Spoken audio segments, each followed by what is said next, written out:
MeghalayaPost.news.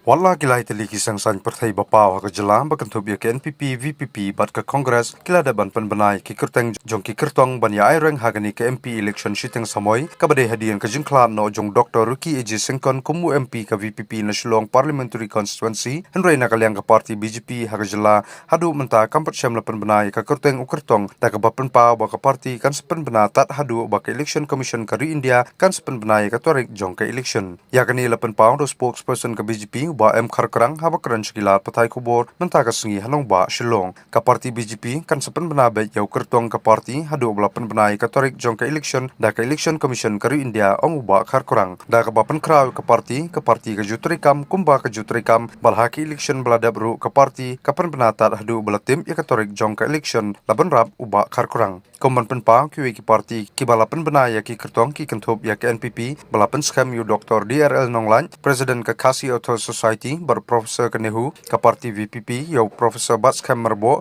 ubade Profesor Kenehu batkat baka Kongres kala Pynbna yu MP Barim uba Vincent H. Pala batka UDP pat Haduh menta kampat Pynbna Satya yau Kyrtong. BJP will announce the name of the candidate after the election dates are declared by the Election Commission of India.